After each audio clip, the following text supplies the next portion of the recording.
mẹ́sẹ̀ yẹn ti mi fẹ́ kó òun mi fẹ́ gbé lọ yìí ni o omi mi yà wọ́n mẹ́sẹ̀ yìí ni o omi mi yà wọ́n mẹ́sẹ̀ yìí ni o òṣòbádẹ́ kíra NDDC ra àdẹ̀gbàrà pípù ra àdẹ̀gbà Ìlàjẹ rè àgbàlàjẹ rè núyà núṣẹ́ àgbàlàjẹ rè núyà núṣẹ́ omi mi yà wọ́n lómi mi gbèrò mi lọ n'Ìlàjẹ anẹ́ lídà àmì dìbò anẹ́ ọmọ náà Àbújá anẹ́ ọmọ náà Àkúrẹ́ òwúrọ̀ yìí ni o omi mi gbé mẹ́sẹ̀ mi lọ yìí ni o omi mi yà wọ́n mẹ́sẹ̀ ni o Ìlàjẹ o.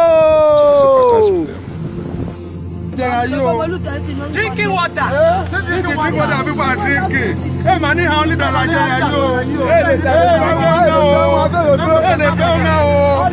Mama, so see wonderful thing. Mama bá wa sọ̀rọ̀.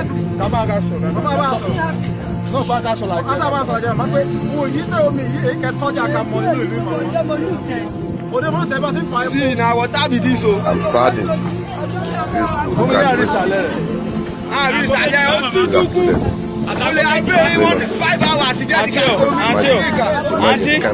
Auntie, Abejo, kelu ìṣẹ́jú òfin mi pọn mi.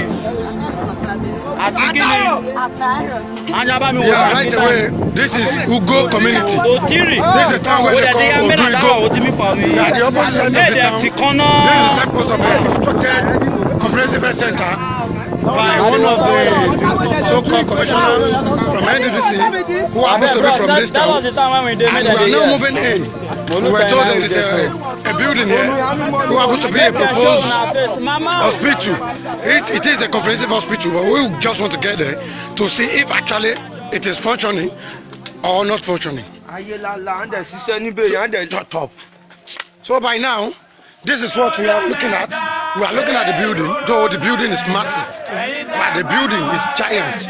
But to our greater surprise, it has been abandoned. We are going in now. This is part of the building, as you can see right away. The building is massive. When we said massive, it is very, very massive. But at the same time, it has been abandoned according to people from this same town. They told us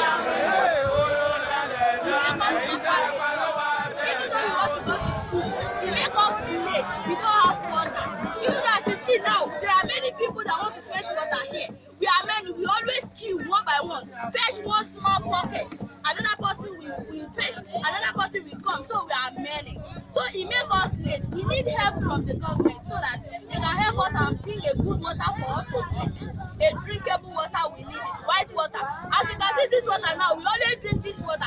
Even though when we drink this water, it will pain us. Sometimes in our stomachs, our stomach will be pain. What causes it? Because of this water.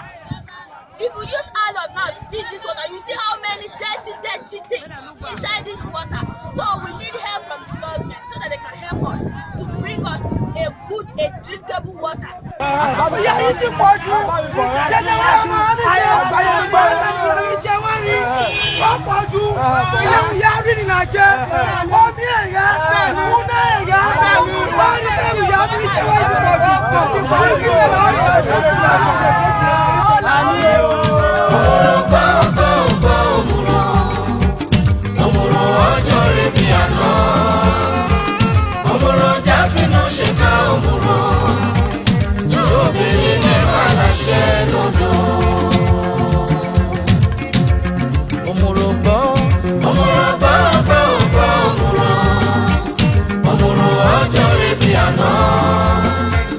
Omuro jafinu sheka omuro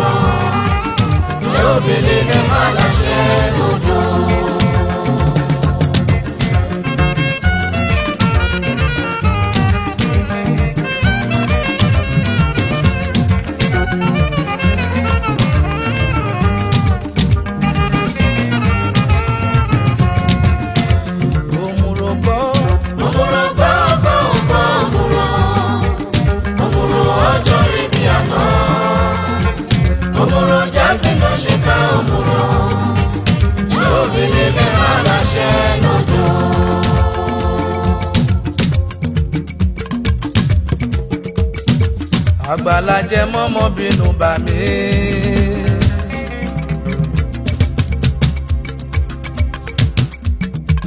Àgbàlajẹ mọ́mọ́ bínú sí mi mo bẹ̀ ọ́. Ọ̀nà tí mo wà yìí bí mo ṣàgbà mélèé la o.